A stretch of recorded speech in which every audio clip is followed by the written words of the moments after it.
এবং আমরা জানি যে এলাকার ঘটনা সেই এলাকা চিকেন নেক নামে পরিচিত এবং এই চিকেন নেকে আমাদের বিভিন্ন দেশবিরোধী মৌলবাদী শক্তির নজর রয়েছে।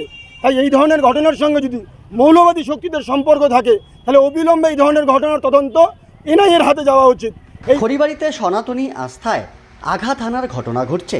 আড়াই মাস ধরে এই সব ঘটনায় নিরপেক্ষ তদন্ত তো দূরের কথা, কেউ গ্রেপ্তার হয়নি। অভিযোগ তুলে নিরপেক্ষ তদন্তের দাবি করে দোষীদের গ্রেপ্তারের দাবিতে খড়িবাড়ি থানা চলো অভিযান করল বৃহত্তর সনাতনী ঐক্যমঞ্চ। বুধবার খড়িবাড়ির কালী মন্দির থেকে বাসস্ট্যান্ড হনুমান মন্দির হয়ে থানায় শেষ হয় এই মিছিল।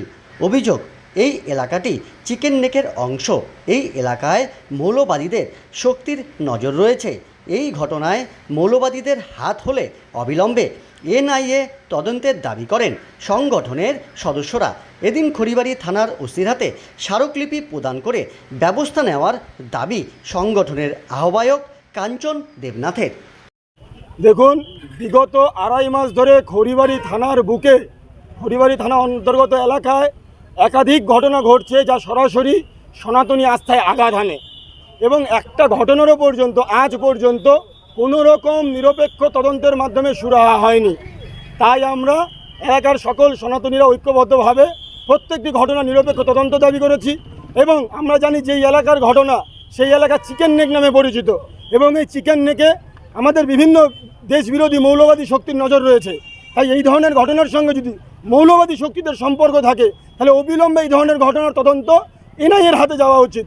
এই পুলিশের ক্ষমতা নেই এত বড় শক্তিকে তারা ধরে আনবে এবং আমরা আশ্চর্যজনকভাবে দেখছি যখনই সনাতনীদের আস্থার কথা আসছে তখন পুলিশ প্রশাসন চুপ হয়ে যাচ্ছে এবং ধরে ধরে প্রতিবাদী সনাতনীদের গ্রেপ্তার করা হচ্ছে, প্রতিবাদী সনাতনীদের আটক করা হচ্ছে। এর বিরুদ্ধে আমরা স্পষ্ট করে বলেছি সনাতনীরা আর চুপ করে থাকবে না। সনাতনীদের বিরুদ্ধে অবিলম্বে যে সমস্ত ব্যবস্থা নেওয়া হচ্ছে তা যদি এখনই বন্ধ না হয় আগামী দিনে সনাতনীরা আরও বড় রকম জমায়েত করবে, আরও বড় রকমের হুঙ্কার দেবে। তাই আমরা যেমন প্রত্যেকটি ঘটনা নিরপেক্ষ তদন্ত দাবি করেছি, একই রকমভাবে প্রয়োজনে এনআইএ ইনভেস্টিগেশনের দাবি করেছি এবং সনাতনীদের উপর যে নির্যাতন সেই নির্যাতনের বন্ধের দাবি জানিয়েছি। আপনি মৌলবাদীর কথা বলছেন, চিকেন নেকের কথা বলছেন, সেক্ষেত্রে এনআইএ তদন্তের দাবি পুলিশের হাতে নয়। আপনারা কি এই বিষয়টা নিয়ে স্বরাষ্ট্রমন্ত্রীর কাছে দ্বারস্থ হবেন? আমরা অবশ্যই দ্বারস্থ হব। পুলিশের হাতে কেন নয়, যখন যে কোনো রকম জাতীয় স্তরের ঘটনা ঘটছে সঙ্গে সঙ্গে স্বরাষ্ট্রমন্ত্রী নিজে প্রত্যেকটা রাজ্যের স্বরাষ্ট্র সচিবদের সঙ্গে বৈঠক করছেন। তো এই রাজ্যের স্বরাষ্ট্র সচিবের দায়িত্ব নেই এই ঘটনা জানিয়ে দেওয়া, আমাদের কেন্দ্রের স্বরাষ্ট্রমন্ত্রীকে জানিয়ে দেওয়া যে এই ঘটনার এনআইএ ইনভেস্টিগেশন হওয়া উচিত। এই সরকারের ক্ষমতা আছে বাংলাদেশে গিয়ে তদন্ত করার, এই সরকারের ক্ষমতা আছে নেপালে গিয়ে তদন্ত করার, কেন এই সরকার সেই তদন্তভার এনআইএকে দিচ্ছে না? এই সরকারকে দায়িত্ব নিতে হবে, জাতীয় স্বার্থে আসতে হবে, ওই আঞ্চলিকতাবাদ দিয়ে চলবে না। জাতীয় স্বার্থে সবার আগে, ভারতীয়ত্ব সবার আগে।